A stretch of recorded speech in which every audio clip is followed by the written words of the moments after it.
Hey, what's up, peoples? It's your boy PC Williams coming to y'all live again on another great Monday. Hope y'all had a great weekend. I know I did, man. I know I'm late. I say at 5 o'clock, but it's 5:27. Y'all forgive me, but I'm a father and a husband first, so had some duties I had to take care of. But hey, here I am. Here we are. 1K Sports, baby. Uncut, unbiased, unapologetic, unfiltered. Y'all know how we do it. Now let's get down to it. Well, another great weekend. It was a bit showdown in Death Valley. Didn't quite turn out how we all thought it would turn out. Even I was kind of surprised, but you know, what's up, my man Darnell Stamp Grant? What's going on, baby? Yeah, dog. I'm gonna get them in a minute, dog. They some bad boys, man. Well, it's 1K Sports, man. So I try, put some space between me and being a Bama fan. I try to be real unbiased, man. But even I can help it, man. So, but in the meantime, I think right now, where we are right now in college football, I think everyone knows, Bama's number one, Clemson number two behind them. Of course, you got, Georgia and everyone in the mix. But right now, the college football playoff rankings have a serious problem right now, and that's Notre Dame. Since the start of the playoff system, Notre Dame has not had a good team, and I've always wondered like what's going to happen when Notre Dame is having a great year and they're undefeated, and then what? Well, now that problem has arrived. I think right now the biggest headache is not who's losing or who's going to lose. I think right now the biggest headache is Notre Dame and the fact they haven't lost yet. And the reason why I said because as of right now, I think the Pac-12 is out. I think, I did pick Washington to win the Pac-12 and go to the college football playoff. I was wrong. I was completely wrong. They had me looking stupid out here, man. The Hurricanes too, man. So I try to give them some faith, man, but they had me looking bad out here, man. But so that takes out the Pac-12 and Miami win the ACC. That's a pipe dream at this point, man. So, but let me break down why Notre Dame is such a headache right now. Because if they keep winning, someone's gonna get left out. If they somehow lose a game, it's gonna start controversy either way. Let me tell y'all why. Right now, Notre Dame is undefeated, and from what I saw from their schedule, unless they slip out somewhere against maybe Syracuse, I don't see it happening. They're a pretty good team this year. So, so the way it's breaking down right now is we have the SEC champ, which will come down between Bama and Georgia. Bama's an early favorite, deservedly so. ACC champ should be Clemson. I mean, me personally, I think Clemson should just run away with it. I mean, it's pretty much the AC is theirs to lose, and their biggest challenge for the ACC championship, they may play that team again in the championship game. So we'll see how that plays out with the ACC. Here's where it gets tricky. The Big 12. We got Oklahoma and we got West Virginia. They're going to be going at it here soon. They both have one loss. Now, they're going to play each other. That's one more loss for the other team. And they could potentially play again for the Big 12 championship the next week, which could make things even more crazy because, let's say OU wins both games and they're the Big 12 champion. Well, you got SEC champ, you got ACC champ, you got Big 12 champ, you got Notre Dame. I mean, you got undefeated Notre Dame. You got, at the time, we all presume an undefeated Alabama, undefeated Clemson. You have an undefeated Notre Dame. That should be number 3. So then you have either a Big 12 champion or a Big 10 champion. Are you going to leave out Michigan? I mean, they're rolling right now. I mean, next to Alabama, they're the scariest team right now in college football is Michigan. Are you going to leave them out? You probably will have to because here's the reason. Michigan lost to Notre Dame head to head. that could come back to bite Michigan. You know, that first loss of the season, I felt like, man, that was a tough one because it may come back to bite Michigan in the ass regardless of anything. So if you let Michigan in with one loss and you just leave out OU or West Virginia, let's say they beat OU twice, which I doubt. I think OU is a better team. They should beat West Virginia, even though I love Will Greer and their offense. I don't think they can beat OU right now. So it's going to be chaos. And let's just say, for the sake of arguing, that the Irish lose a game. Let's say Notre Dame loses a game. Well, then it gets real fun. You have Bama and Clemson, who should be undefeated as they arrive. Then you'll have a Big Ten champion in Michigan with one loss. Or let's say Ohio State beats Michigan and they got one loss. So you got a one-loss Big Ten champion, potentially a one-loss Big 12 champion. And you have a one-loss Notre Dame. Do you leave out Notre Dame despite the fact they took out Michigan head-to-head? Or do you put in Notre Dame and leave out Michigan and you put a one-loss? Like, it's going to be chaos. So the best thing we could all hope for is that Notre Dame somehow has some nosedive, you know, toward the end of the season. That's the only thing we can all hope for, is that they just fall apart. But as of right now, I see a big potential headache coming up for this committee, for us as fans, because I feel like they're gonna put Bama and Clemson in the playoff, even if they lose a game. Now, my thing is this: the way you secure a spot in the playoff, you just win. You don't put your fate in the hands of someone else. Even last year, Big Bad Alabama had to sit and wait and see if they got in. So something tells me they've learned their lesson from last year and they ain't trying to lose. And from what I see, they might not lose.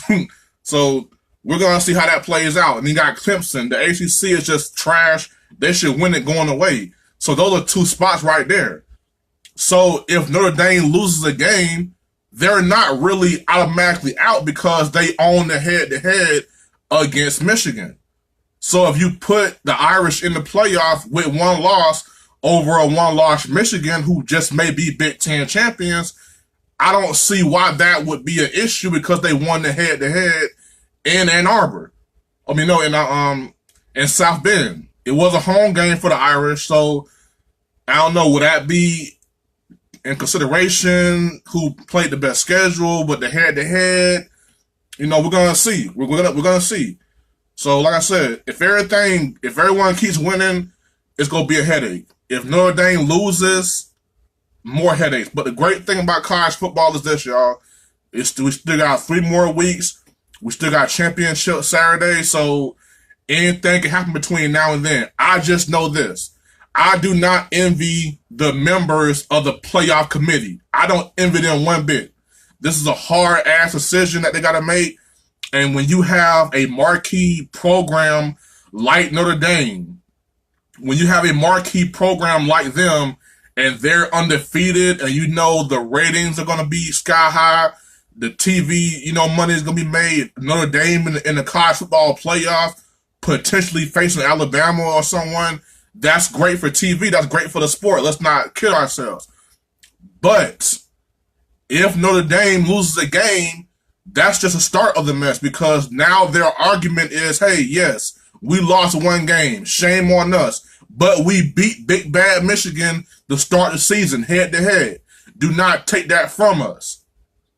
And Notre Dame, they don't play in a conference, so there is no conference championship to look all nice and shiny on the resume.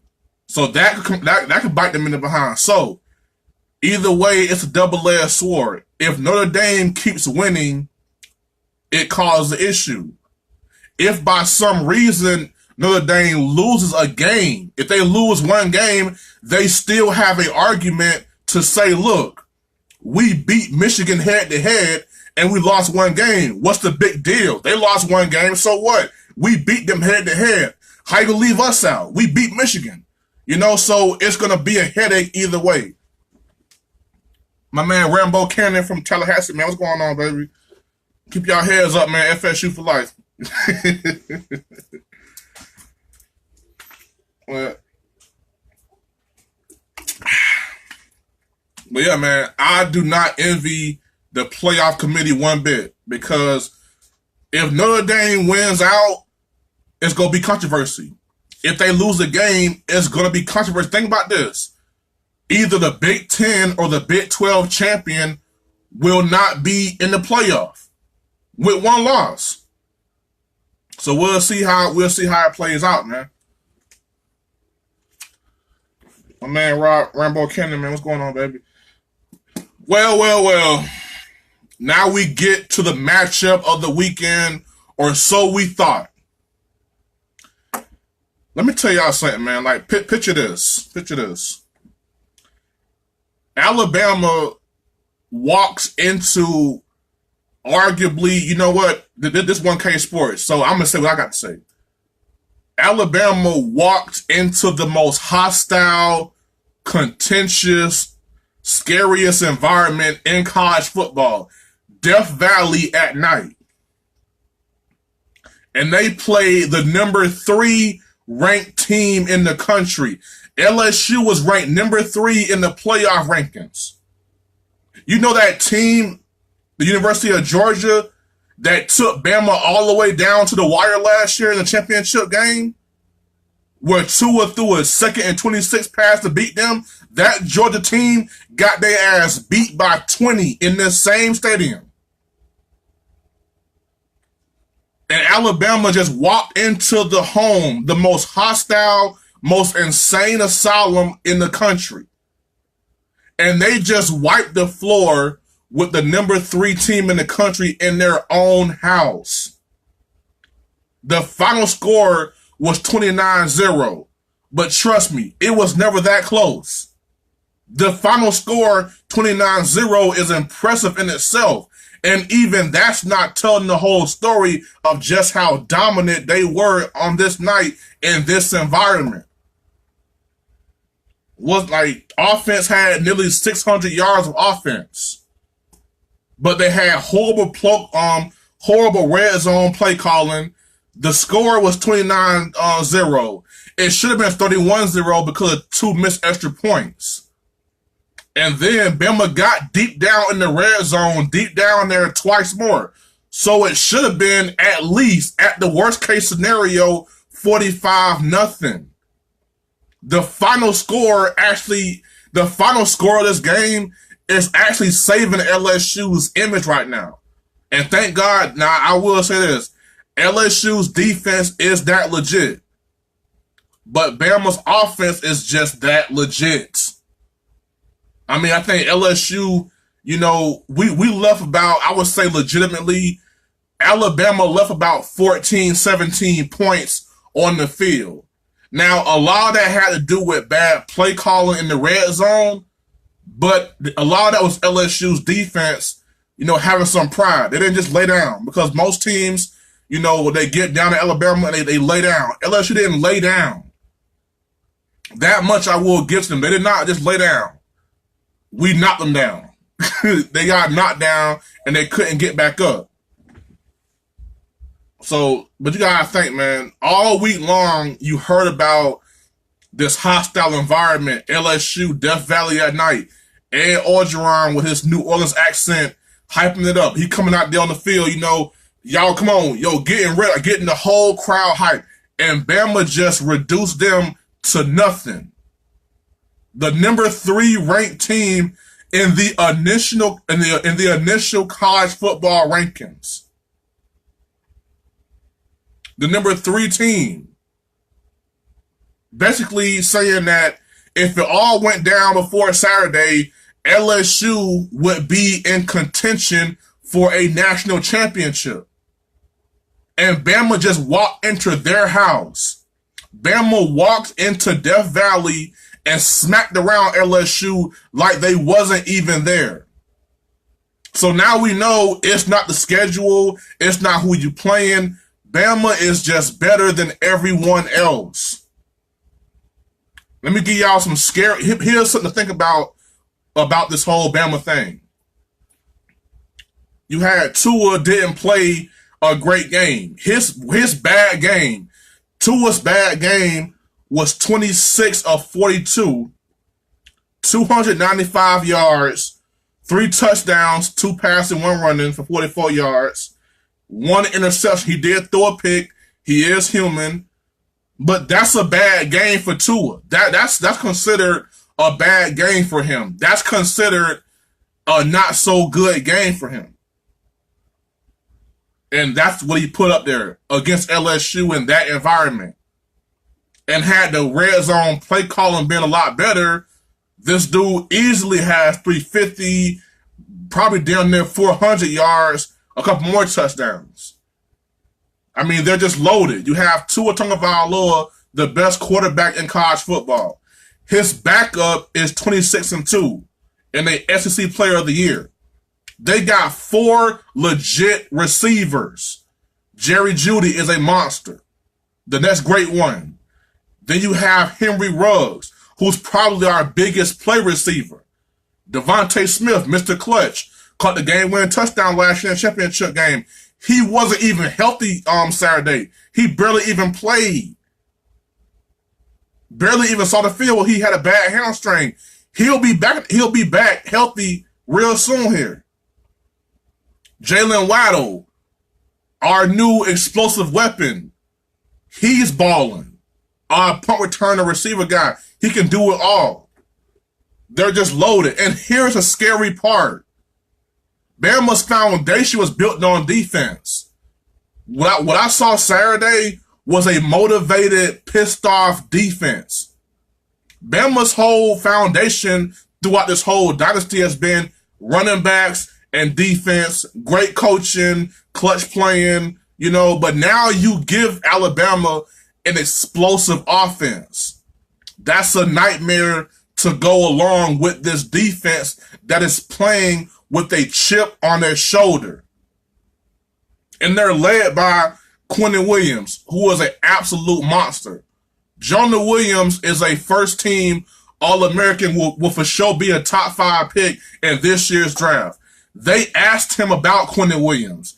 He said, now this is All-American Jonah Williams, All-American top 5 draft pick. He'll be a top 5 draft pick in this year's draft. I guarantee it. You can book that. He said blocking Quentin Williams is like blocking a 300-pound wet bar of soap. Now picture that. That's crazy, right? That's their leader. Oh, by the way, they still got Isaiah Buggs and Raekwon Davis up front. Matt Wilson and Dylan Moses, like everyone forgot talking about Devin White. What about Matt Wilson and Dylan Moses? What about those two? 2 more great linebackers in a long line of linebackers that come through this program. You got Christian Miller, a 5th-year senior. He's finally healthy. Now, he's not the dynamic pass rusher that Tim Williams or Ryan Anderson or Courtney Upshaw was, but the guy gets the job done. Anthony Jennings is a freak. Oh, and by the way, Terrell Lewis, the guy that got the sack in the championship game to force Georgia's field goal, he's out for the season. He'll be back next year. In the secondary, Lil Pat Surtain Jr. back there. Xavier Smith, Deontay Thompson, who is a first-team All-American right now. Xavier McKinney. All these guys are young, but they are hungry and they're ready to play. They got a nasty front 7. They are the best team in the country right now. They are a double-digit favorite over any team on a neutral site. And now you have this offense, this explosive offense. You have this dynamic offense. Now you have a defense that feels like, hold on now. We're the defense. We're Bama's defense. We built this foundation on our backs. We're the Bama defense. Now the Bama defense has had to sit there for weeks and watch the offense get all the love, all the attention, something they're not used to. Now they feel like they got a point to prove. Now you got a high-powered Bama offense, and a motivated, angry, determined, chip on the shoulder defense, that is scary. I was in the barbershop this past Friday, and I told my barber, I said, man, giving Alabama a high-power offense, it's like giving the Temptations Marvin Gaye. Like, we're already champions. We're already transcended without this lead singer, which Bama has never had a top-notch quarterback. This was the best part of the game Saturday, because the game sure as hell wasn't fun, but the best part was when, doing one of those little breaks in between plays, they literally show every position that you can play on the football field. Every position you can play on the football field. 22 positions. Alabama has had a first-round pick at every single position on the field except for quarterback. During the time that Nick Saban has been in Alabama, they have had a first-round draft pick from every single position. I'm not saying one D lineman. No, I'm saying they've had a nose guard, a right end, a left end, a middle backer, the other middle backer, an outside rusher, a corner, a safety, a dime package corner, 2 receivers, running backs. Every O-lineman position has went first round. That's what the rest of the world is going up against. That's Bama for you in a nutshell. They have 5 national championships in the last 9 years. And they're just now getting their best quarterback they ever had. So imagine how scary that is. You're just now giving Alabama a great quarterback. You're just now giving them what they never had, and they already have owned everyone. This is crazy what they're doing. And sometimes you just gotta sit back and say, man, look, you either hate them or you love them, but you go respect this team. Because the teams that beat Alabama, they don't fear them. They respect them. And they go out there and they play their heart and soul out just to barely win. Alabama is the best team in the country. They say this may be Nick Saban's best team. I was kind of like, I don't know just yet, because I don't know how this defense will be. But I tell you what, though, if this is not Nick Saban's best team, then next year for sure will be his best team. Because here's the scary part, everyone. Tua Tagovailoa just might win the Heisman this year. Next year, he'll be back. Jerry Jeudy is a sophomore. He'll be back. Henry Ruggs is a sophomore.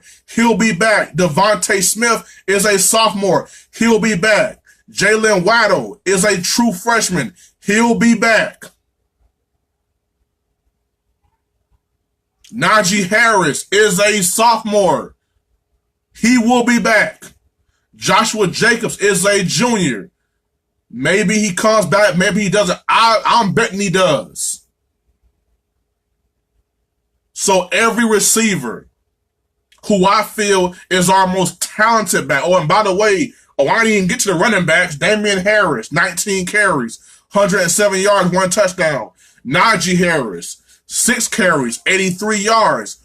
Actually left the game with a sprained ankle. Now, word is he's okay, nothing serious. It's a high ankle sprain. You know, me personally, I would rest him for a couple weeks. You know, let him get not something for the playoff run. But think about that. On 6 carries, the kid had 83 yards. I'm telling y'all right now, it may not be this year. It just might be next year. But Najee Harris will be the next running back from Alabama to win a Heisman Trophy. You heard it here from me. You can book it. Whether it's going to have to be next year, probably not this year. But next year, Najee Harris will be in the conversation with Tua for a Heisman Trophy. You can book it. That's how special that kid is. But I'm telling you, man, Bama has been the best team in the country for the last 10 years. And it's been primarily because of their defense.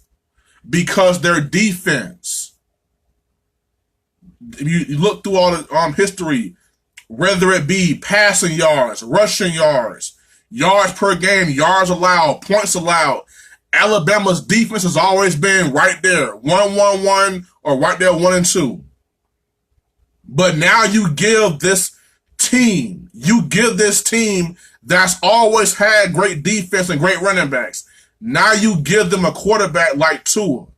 And with Tua, the thing that he does that Jalen Hurts could not do is that he can get the best out of these five-star receivers.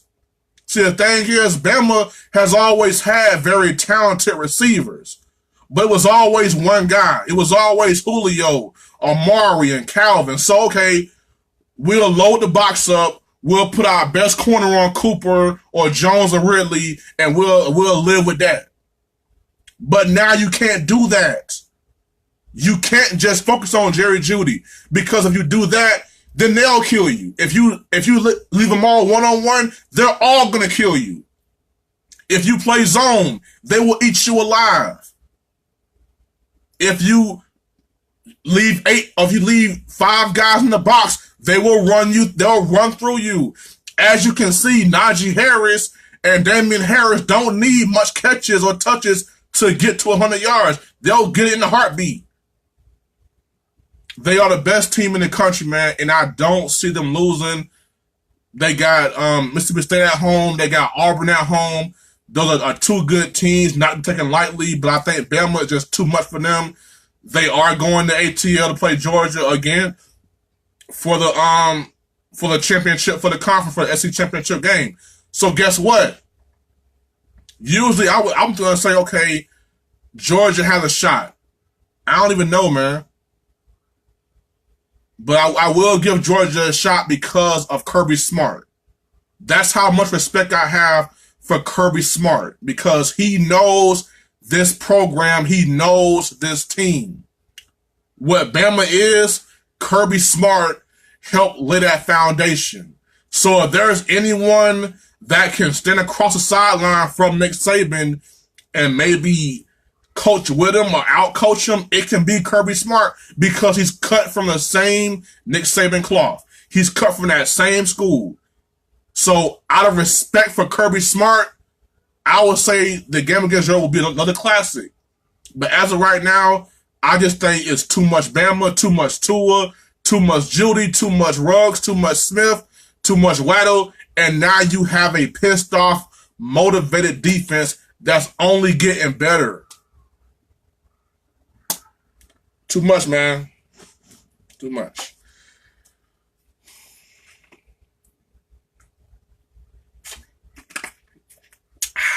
All right. Well, that takes care of that.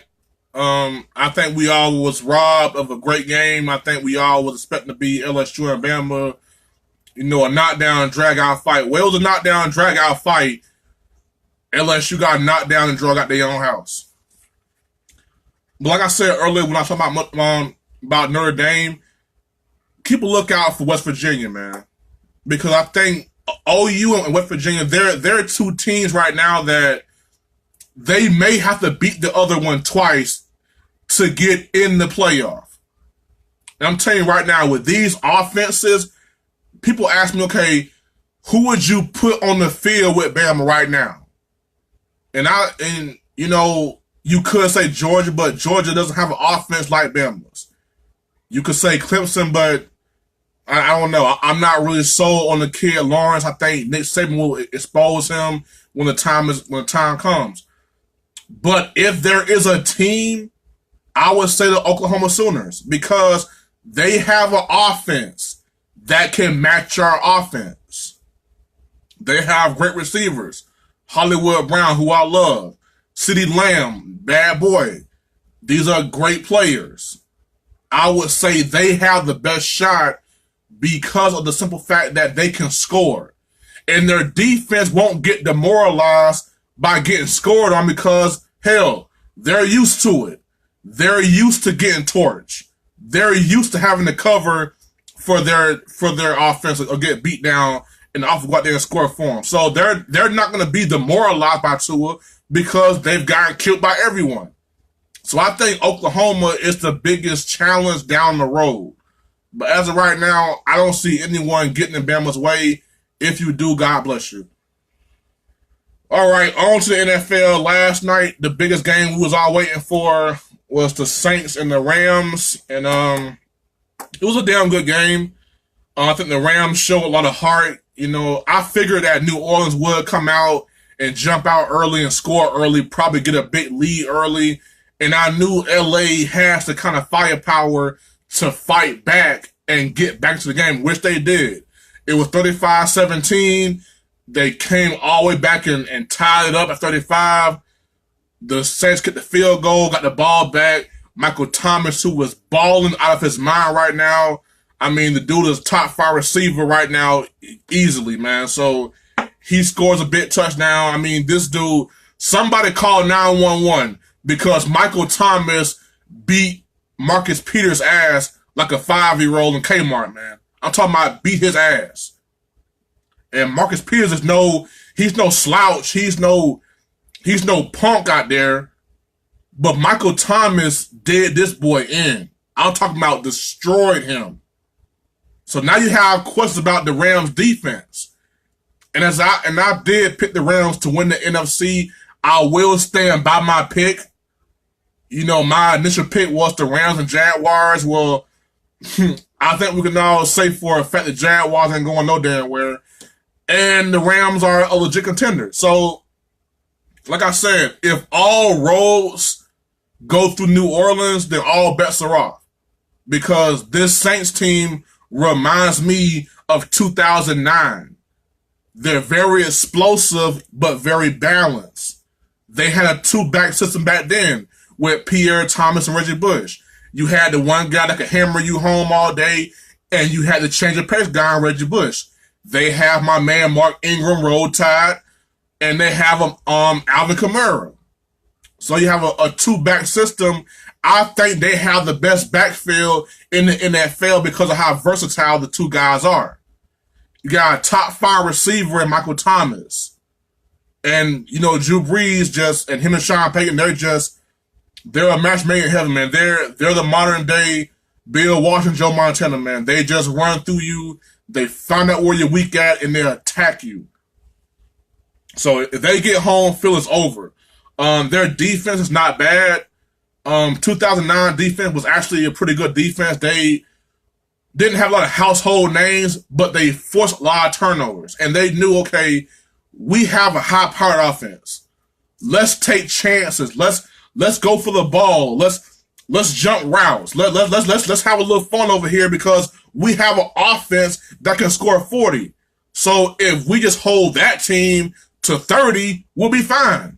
So let's have some fun. Take some chances, jump some routes, go for the ball, strip and sack, do all that. If the road goes through New Orleans, you can book it. The Saints are going to the playoffs. But I think the Saints have bigger issues on their hands coming up. The Panthers are 7-2. They're nothing to be played with. You have the Falcons with that offense. They can outscore anyone, any day, anywhere.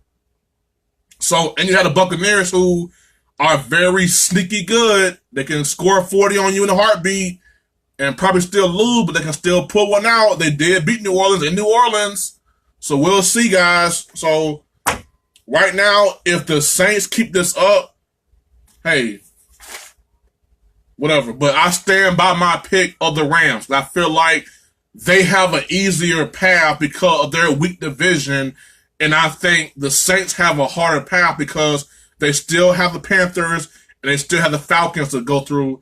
And that won't be easy. So we'll see how it all plays out. All right, baby.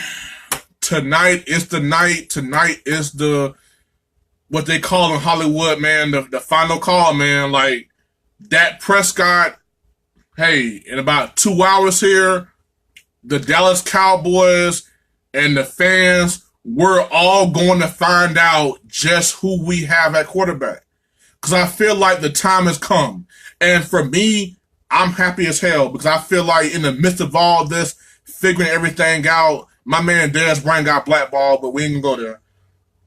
But I feel like Dak Prescott, there are no more excuses. There's no more excuses, Dak Prescott. No more. No more excuses. It was always, oh, he doesn't have a number one receiver. Well, guess what? The Cowboys just traded their first pick in next year's draft for Amari Cooper. So now Dak Prescott, guess what? You have a number one receiver. You have a number one receiver in Amari Cooper. He has the perfect complement to him and Cole Beasley in the slot. You have an emerging Michael Gallup and an emerging Rico Gathers, who are two guys that I feel like if the Cowboys cut T. Will, I'm good. If they cut Allen Hurns, I'm good. If they cut Deontay Thompson, I'm great with that. I don't care. Cut those guys. Get them the hell out of here.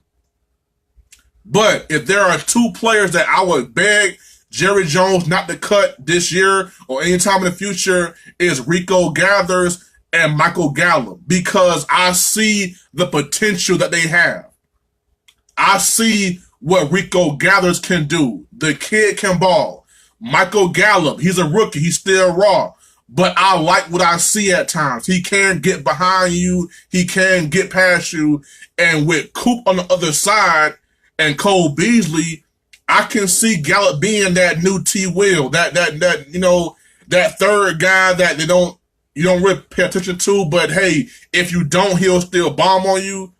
And you have Gathers, who has amazing ability. So I just have to see what these guys can do. But I'm banking on them being great and being better than good. So those two emerging talents with Cooper, with Beasley, you have yourself a legitimate receiving core you can get the ball to. Oh, Dak Prescott has no defense. Well, guess what? That defense has been revamped. They're rebuilt. They're healthy. You got DeMarcus Lawrence. You got Malik Collins. You got Randy Gregory's is still out of trouble. Taco Charlton. They didn't get Calvin Ridley because they went and got the tackling Dutchman from Boise State to fill in for the often injured Sean Lee. Now Sean Lee's healthy. Now you have the tackling Dutchman to go alongside him. Now you have Jalen Smith, who was supposed to be a top 5 pick until he blew his knee out. Now that knee is completely healed. He's 100%. He looks like Jalen Smith from Notre Dame, and that is scary. Byron Jones has turned into the NFL's best corner this year, because if you're going on grading system, he has graded higher than any cornerback in the league. And right now, the Dallas Cowboys, with everything going on, as I said right now, before they go on the field tonight, they are the NFL's number one scoring defense. So Dak Prescott, you have your receivers, you have your defense. Oh, and by the way, your running back, in case y'all forgot, is some guy named Zeke Elliott, who all he does is lead the league in rushing when he's available. So you have Zeke, who's a top 3 running back.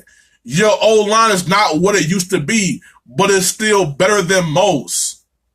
They're still better than most. So you have a top 5 line, a top 3 running back, a revamped defense, a revamped receiving core. No more excuses, Dak Prescott. We're going to find out here in about 2 hours what you are now. So, with that being said, of course, I have the Cowboys win tonight, 27-13. I love the Titans, man. I know everyone's not the biggest Mariota fan. I love the kid because I feel like his teammates love him and believe in him. I love some Derrick Henry, the Roll Tide, man. Rashaan Evans, Roll Tide. But I just think the Titans have no offense. And the Cowboys have a new toy they want to show off to the whole world in Coop, man. So we'll see how it goes down. I got my Cowboys winning tonight, 27-13. Book it. All right.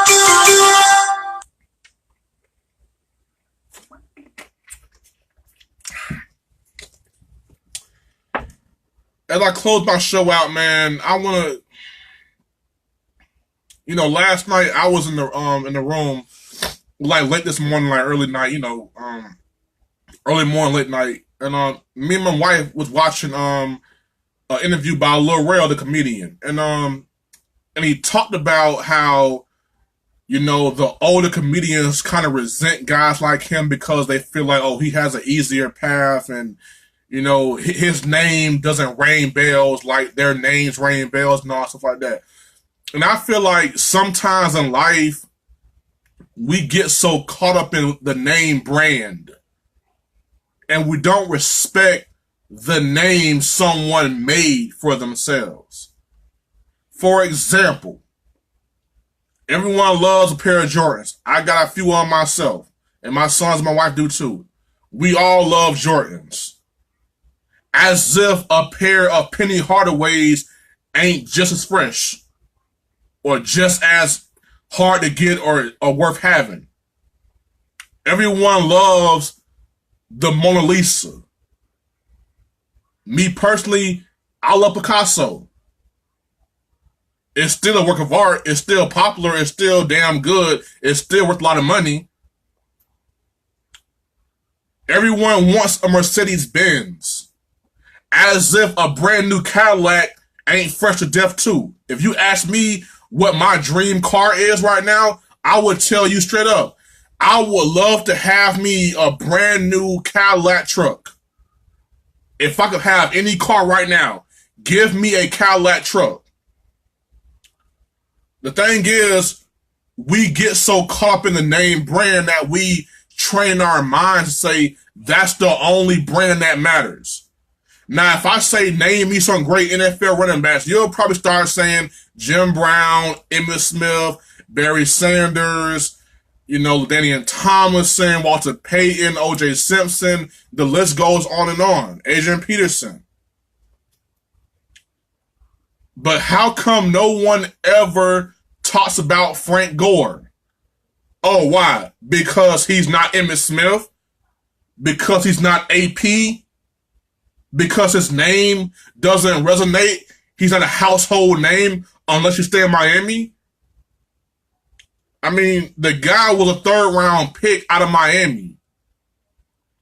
As a matter of fact, he was Clinton Portis and Willis McGahee's backup. He was a third-string running back. And in 14 years in the NFL, the fact that Frank Gore is still playing right now and looking damn good is like a testament in itself. Everybody is so gushy over Adrian Peterson. Oh my God, AP is still playing. AP, oh my God, look how great he looks. This guy, Frank Gore, has 14,406 rushing yards. That's fourth all time behind Emmitt Smith and Walter Payton and Barry Sanders, not AP. So he has more rushing yards than AP. Frank Gore is number 6 all time in yards from scrimmage with 18,204 yards from scrimmage. Who's ahead of him? Jerry Rice, Emmitt Smith, Marshall Faulk, a few of those guys, yeah. So my thing is this.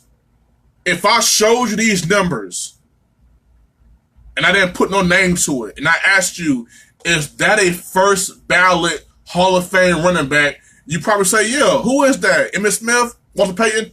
No, sir. It's Frank Gore, the third-round pick out of Miami. Clinton Portis and Willis McGahee's backup. The guy no one talked about coming out of college. Frank Gore gets all my respect, man, because he's been in the league longer than AP, has produced at a higher level than AP, has better numbers than AP. Frank Gore is in my top 10 running backs. AP is not. And I don't care who you are. I will argue your ass down to the bone about this one. Frank Gore is a top 10 running back of all time. Of all time. Now, I'm not going to say top 5 because, let's face it, I can't put him ahead of Emmitt Smith or ED or Walter Payton or Barry Sanders or maybe a Marshall Faulk for that matter. I can't do that. But I can put Frank Gore in the top 10. He deserves that. And hell, if Frank Gore's in your top 5, I wouldn't be mad at you. I would disagree with you. I wouldn't think you're crazy. But we get caught in the name brand. Oh, I want the Jordans. Well, you know, those Penny Hardaways look real nice. I want me a pair of red bottoms. You know, those red pumps look real nice. I want me a Benz. I want me a Benzo, a Maybach. Well, they still sell Cadillacs. They still sell Lexuses. I get it. When you think of great running backs, the first names that come to your mind are the ones that the TV puts in your head. Emmitt Smith, Walter Payton, all these other great running backs. Well, damn it, it's time to acknowledge Frank Gore. Because if I just took the name off the resume and I showed you Frank Gore's resume, you would think it was Emmitt Smith or Walter Payton or someone like that. But it's not. It is the little old guy from Miami that nobody wanted, the 3rd round pick, can't stay healthy, he's a backup. Well, guess what? If I told you in 2001 that somebody that plays running back for the Hurricanes will have 14,000 career rushing yards and over 18,000 total yards, you probably say Clinton Portis. You probably say Willis McGahee. No, you're wrong. It's Franklin Gore. That's not his real name, but you know. But hey, sometimes we have to look past the name brand and learn to respect the name made. If you produce a car, if you work at Mercedes-Benz and you show me a nice car, I'm like, hey, for crying out loud, man, you work for Mercedes-Benz. Of course you can show me a nice car. But if I go down the road to Cadillac and they show me something, I'm a little more impressed. Like, hey, you know, no one buys Cadillacs anymore. No one really is a Cadillac guy anymore. Frank Gore is Picasso to the other great running backs, Mona Lisa. He's the Cadillac to their Benz. He's still a primary luxury car. He's still a great piece of art.